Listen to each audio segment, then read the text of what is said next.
Eu não aconselho ninguém a assistir isso aqui porque é longo e mal organizado e baseado em literatura secundária em geral. Eu aconselharia mais a dar uma olhada nesses livros. O livro de Crumley, Crumley 2, An Introduction to Epistemology, é aquele que eu mais aconselharia porque ele tem mais conteúdo, é claramente bem organizado, é relativamente novo, parece que é de 2010. E, em suma, para mim é a melhor introdução que nós temos. Como introdução, depois disso há o livro de Goldman e McGrath, Epistemology, a Contemporary Introduction. Goldman é brilhante e nos capítulos de Goldman vale a pena ler, mesmo discordando de Goldman. É um filósofo, dos melhores epistemologistas que nós temos, epistemólogos que nós temos. Há o velho livro de Jonathan Dance, que eu usei um pouco, Introduction to Contemporary Epistemology, de 1992, sei lá, que é um bom livro, ainda é. Ralph Bergen, Contemporary Epistemology, eu acho mal organizado e pobre, mas eu usei mesmo assim, sem perceber, sem ter percebido isso. Então vamos lá. Vale mais os livros do que aquilo que eu irei dizer. Então, no que se segue será feita uma apresentação um pouco mais detalhada de ideias epistemológicas contemporâneas, pegas de segunda mão. E eu quero começar considerando o conceito de justificação epistêmica, junto com alguns outros conceitos básicos, como internalismo e externalismo. Bergen nota que importa distinguir o que é comum aos diversos tipos de justificação e ver o que as caracteriza, distinguir a justificação propriamente epistêmica de outras. Então você tem, por exemplo, a justificação procedural. Alguém diz que você não deve pousar um pequeno avião glissando. É um teco-teco glissando. O que é isso? Quando você quer virar para a direita ou para a esquerda, na aproximação de um pouso, você aperta o pedal da direita, que vai fazer com que o avião deslize para a direita, e ao mesmo tempo o mancha, você gira para a direita, de modo que a asa vire um pouco para a direita. E assim ele irá normalmente virar mais para a direita ou para a esquerda.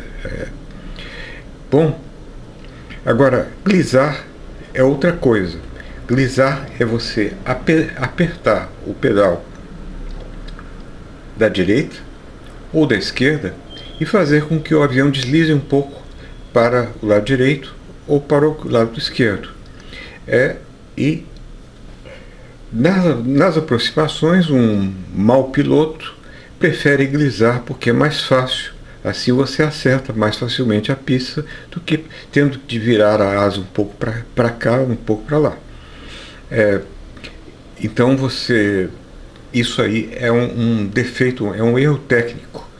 Mas, de qualquer forma, fica mais fácil chegar à pista. Eu aconselharia você a estudar filosofia glissando, que você chega mais rápido aonde você quer.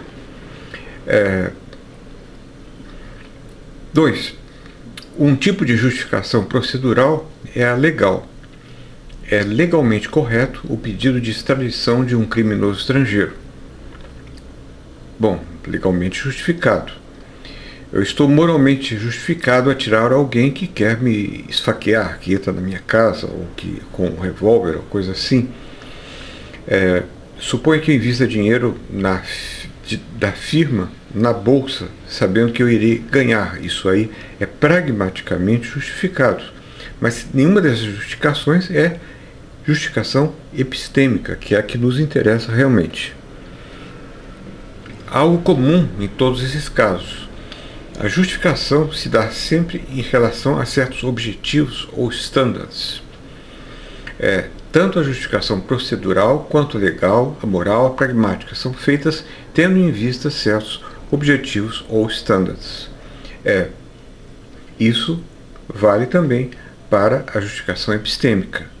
Você ter em vista um ideal que é um objetivo ou standard. E por vezes esses standards e justificações podem entrar em conflito. Uma razão pragmática pode entrar em conflito com uma razão moral, por exemplo. Bom, segundo alguns, podemos falar ainda de proposições que são justificadas para pessoas que não possuem crenças nelas, mas que estariam justificadas se tivessem a crença.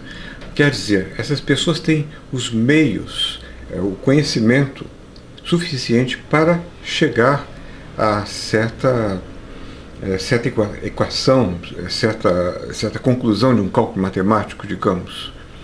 Mas a pessoa não fez esse raciocínio. Pode ser um raciocínio com relação a uma ação. Ela tem os meios, tem as informações necessárias, mas não chega ao raciocínio. Mas ela está justificada proposicionalmente, embora não esteja justificada do ponto de vista doxal. Então, a pessoa tem meios, pelo que sabe, de deduzir que João saiu de férias, mas a pessoa não faz essa inferência. Então ela infere que João saiu de férias jogando dados ou consultando um astrólogo. Mas ela poderia conseguir isso com uma justificação mais aceitável, com uma boa justificação, e não com essas péssimas justificações. Ora, mas ela está proposicionalmente justificada, mas não está justificada do ponto de vista doxal. Então, essa seria uma crença justificada. Bergen julga essa ideia de justificação proposicional absurda, porque não é por isso que entendemos por justificação. Justificação é aquilo que você realmente entende, a pessoa dá como justificação, ou pretende, ou pensa, ou crê, ou crê que seja justificação para a sua crença. Tem uma certa razão o que Bergen considera, mas isso aí, a justificação proposicional será considerada seriamente por vários filósofos. A justificação aparece em graus. Uma ação completamente justificada teria grau 1, 100%. Uma ação completamente injustificada teria grau 0. E uma ação moderadamente justificada teria grau 0,6. Acima de 0,5. Acima de 50%. Além disso, distinguimos entre a atividade de justificar uma ação e o estado de se encontrar justificado. Alguns pensam que uma pessoa está justificada em preferir tomar um táxi, mesmo não tendo tido a necessária atividade de justificação.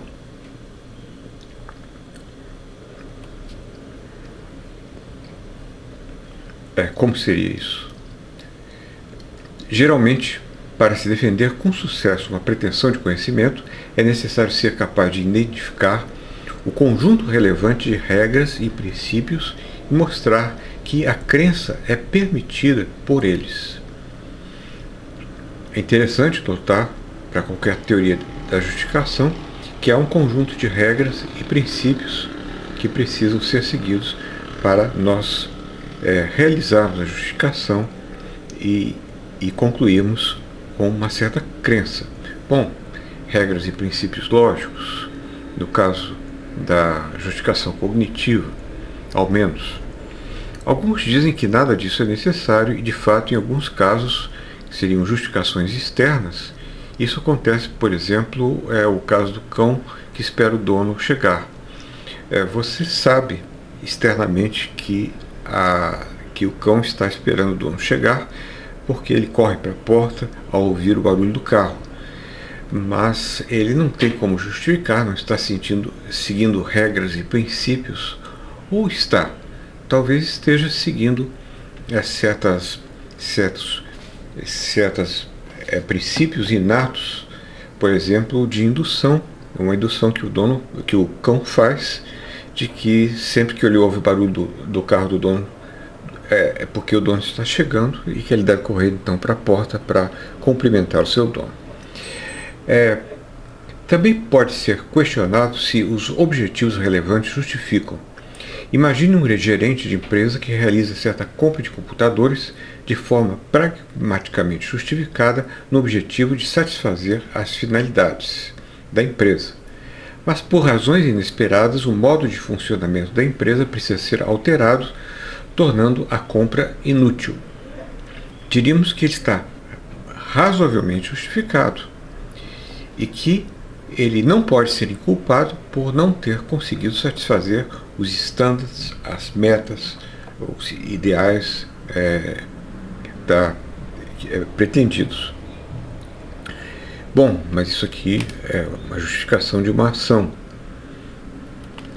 Internalismo e externalismo epistêmicos. Eu estou seguindo aqui bastante Bergin. A ideia é a seguinte: nós podemos considerar a justificação do ponto de vista do sujeito da crença ou do ponto de vista de alguma outra pessoa sobre o sujeito da crença. A outra pessoa geralmente tendo acesso a mais informações. Imagine que o sujeito S realize a ação A com base na evidência E e que se encontra esta evidência à sua disposição. Ele está bem justificado. Ele está internamente justificado. Imaginem agora que S1 tem à sua disposição mais informações. Ele tem a evidência E1, além de E. O que torna a ação de E para E1 injustificada. Ele está considerando isso de um ponto de vista externo. O externalista dirá que é certo considerar a ação A de S injustificada. Mas isso parece um pouco estranho. A mim, pelo menos.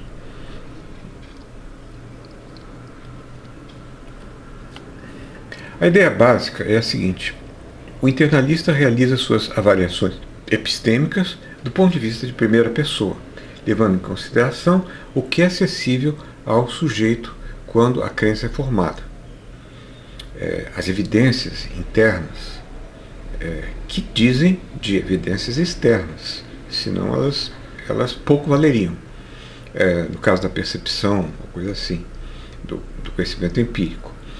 O externalista realiza suas avaliações epistêmicas do ponto de vista de uma terceira pessoa, que é um avaliador plenamente informado, levando em consideração o que é acessível a esse último avaliador. Seria um avaliador onisciente? Em certas teorias parece que precisaria ser. Mas está aqui a distinção, e essa distinção é flutuante. Existem várias maneiras de se distinguir internalismo de externalismo, não há consenso sobre isso, é uma coisa algo confusa. Ou seja, para o internalista, o sujeito precisa ter acesso introspectivo às suas evidências, precisa ter ideia de como as suas crenças foram formadas. Não para todo internalista, eu diria, mas é o internalismo de acesso que está sendo considerado por Bergin, que aliás é um externalista, se não me engano. Se isso não acontecer, o internalista dirá que a pessoa não tem justificação para a sua crença em nenhum grau, se você não tiver acesso introspectivo à sua crença. Mas como eu disse, isso vai depender do internalismo. Alguma forma de acesso introspectivo é condição sine qua non para haver justificação, diz Bergin. É alguma forma de acesso introspectivo. Algum link entre a crença e a evidência. Esse seria o caso. Mas isso pode não ser um link consciente, talvez. Não sei. Há várias formas de internalismo, como eu disse. A demanda de acesso introspectivo faz parte é o que falei até agora do internalismo de acesso. Mas há também o internalismo ontológico, que não demanda esse acesso. Eu tenho lá estocado na minha memória algo inconsciente e isso seria justificação. Esse internalismo ontológico serviria para um conhecimento, a justificação proposicional. Podemos tentar tornar a distinção internalismo e externalismo mais clara considerando exemplos, como no caso de Norman de Bonjour. Bonjour é um grande epistemólogo que internalista. Norman é um vidente perfeitamente confiável, esse é o exemplo de Bonjour, mas que não tem nenhuma ideia de onde as suas intuições vêm.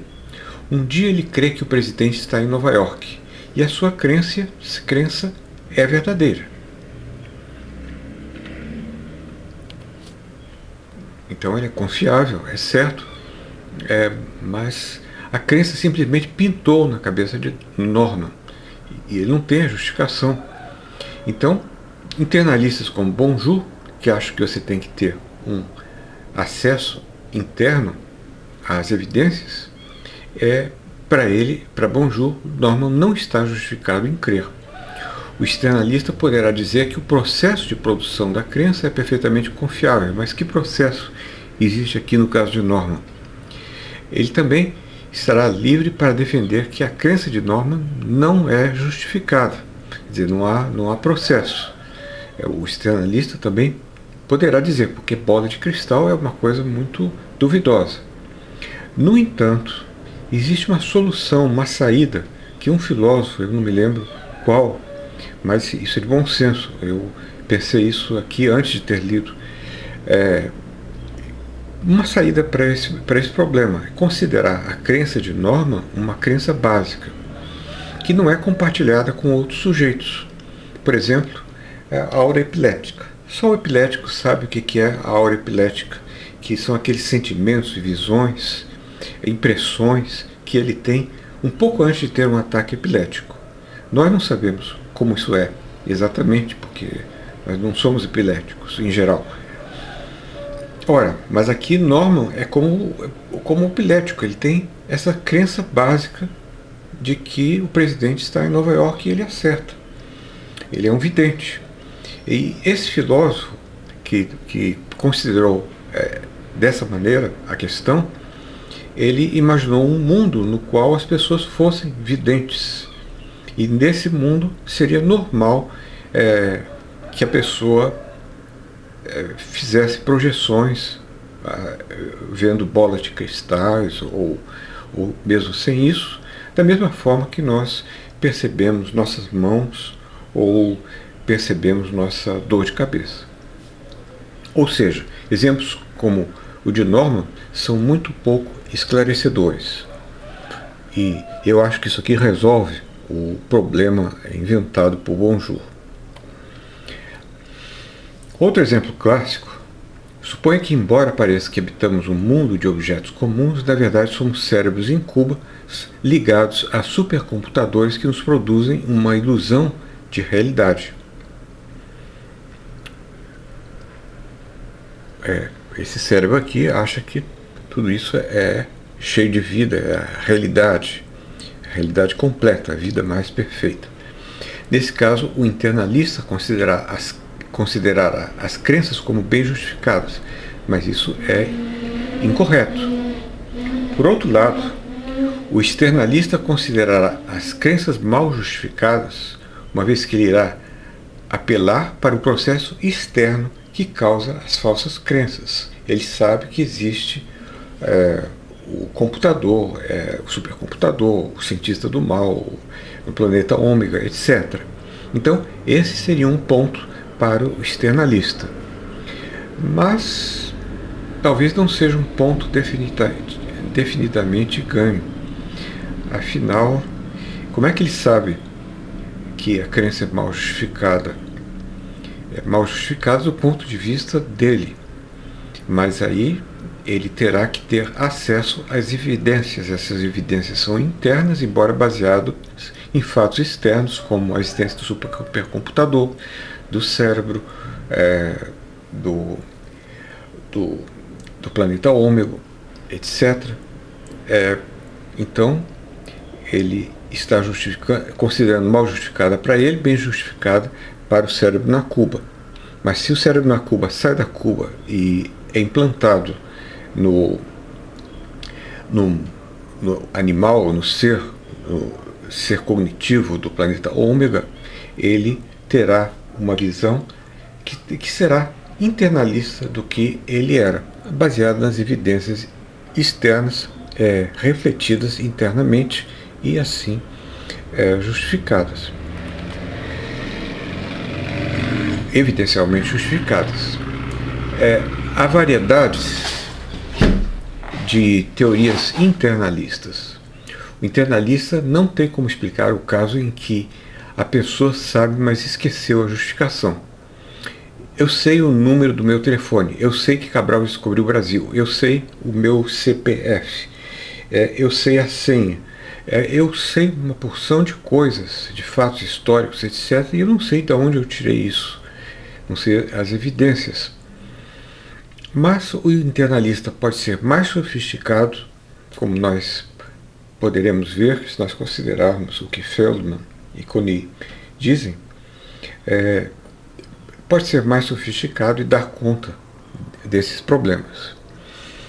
Outra questão são os fundamentos, os grounds para as crenças. Por exemplo, os fundamentos para a minha crença de que há uma mesa diante de mim devem incluir experiências visuais e táteis que eu tenho da mesa. Há duas concepções alternativas dos fundamentos. Uma concepção genética do fundamento. O fundamento de uma crença inclui as crenças, experiências e inferências que realmente geraram a crença. Esses elementos tiveram um papel causal na geração da crença objetivada. Nesse caso, o sujeito não precisa ter nenhuma consciência do fundamento. Isso aí seria mais reliabilismo, confiabilismo. Confiabilismo é externalista, uma teoria. Dois, nós temos a concepção não genética do fundamento, que foca no que o sujeito apresenta em defesa da crença quando essa é desafiada ou quando poderia ser desafiada. Nesse caso, não precisa ser causal. Você pode simplesmente se valer das informações atuais que você atualiza a favor da sua crença, tendo esquecido as causas mais remotas de sua crença. Isso aí é diferente, oposto ao que Goldman pensa e vai mais de acordo com o chamado evidencialismo. Goldman é um processualista com relação ao que justifica a crença. É um processo cognitivo causal, aquilo que justifica, e não evidências. Mas são mesmo fundamentos, afinal, não são as causas da crença. Os que se valem de fundamentos genéricos podem também ser internalistas ou externalistas, por serem ou não conscientes deles. O mesmo vale para os que defendem fundamentos não genéticos. A concepção genética do fundamento é, aliás, bem mais aceita ultimamente. Bom, não sei se eu aceitaria, mas o que importa? Internalismo pode variar em duas dimensões: em escopo, quais as crenças cobertas pelas demandas internalistas, e em força, a natureza dessas demandas. Por exemplo, o crente, o believer, precisa ter acesso aos fundamentos, ou grounds, ou as razões, ou então precisa saber sobre os fundamentos ou razões, ou ter conhecimento de segunda ordem deles. Um adulto normal, uma criança, um bebê, aqui as exigências podem variar. O que uma criança, um bebê, podem saber sobre os fundamentos das suas crenças? Nós devemos notar aqui que há graus de consciência do que sejam as razões. Segundo Bergin, porque eu estou agora seguindo basicamente o primeiro capítulo, eu acho, do livro de Bergin. Externalismo. Uma explicação da justificação epistêmica é externalista quando não inclui nenhuma exigência internalista. Muito bem. O externalismo pressupõe o ponto de vista de um observador onisciente. Isso seria muito problemático. Isso parece não permitir que crenças falsas sejam justificadas. Mas o autor, Bergen, não pretende chegar a essa conclusão. Ele quer apenas eliminar as barreiras do ponto de vista da primeira pessoa. A terceira pessoa precisa saber exatamente que processo foi empregado ao formar a crença objetivo, experiências necessárias, confiabilidade do processo, etc. O observador precisará saber que crenças são verdadeiras, mas crenças falsas não precisam ser injustificadas para o externalista. Exemplo: você programa um computador de certa maneira, mas por algum defeito o resultado é errado. Como o método é muito confiável, geralmente produz crenças verdadeiras, você está justificado na crença de que o resultado é correto. Seja correto, embora não seja correto. Então, uma crença falsa. Do mesmo modo, há casos de crenças verdadeiras que o externalista não considera justificadas. Exemplo, você crê no horóscopo ou no resultado de uma moeda jogada no ar ou no que diz uma sopa de letrinhas. Externalistas julgarão tais crenças injustificadas, uma vez que elas são acidentais, não são adequadamente causadas. Note-se que há muitas formas de internalismo e externalismo. Pior do que isso, elas têm elementos em comum, segundo esse autor. Mas o que todos os externalistas têm em comum é que nenhum deles requer que o sujeito tenha acesso introspectivo a nada, ou que ele tenha ideia de até que ponto as coisas estão indo bem epistemicamente. Quer dizer, não é uma exigência, mas você pode ter o acesso introspectivo. Agora, esse acesso introspectivo parece justificar. O professor, por exemplo, ao dar aula, ele tem que justificar aquilo que ele disse, ele tem que saber justificar e ter condições de expressar verbalmente essas justificações. Isso não importa, as evidências que ele dá, parece que isso é extremamente importante. É aí que você começa a falar de justificação. Depois que você vai evoluir para casos como o do bebê, ou do conhecimento do meu CPF, ou de coisas que foram esquecidas e que ainda assim têm alguma influência na crença, etc. Quanto mais fraco o internalismo, mais ele se aproxima do externalismo, e basta desfazer das demandas internalistas que ele se transforma em externalismo. Isso aí do ponto de vista de Bergen. Esse primeiro capítulo, ele é claro, pode não ser muito bem arrumado, mas ele nos ajuda um pouco. Como eu disse, Bergen é um externalista e é por isso que a coisa não é tão boa assim. O próximo será confiabilismo. Confiabilismo eu usarei mais o Crumley, que é um excelente livro, como eu disse.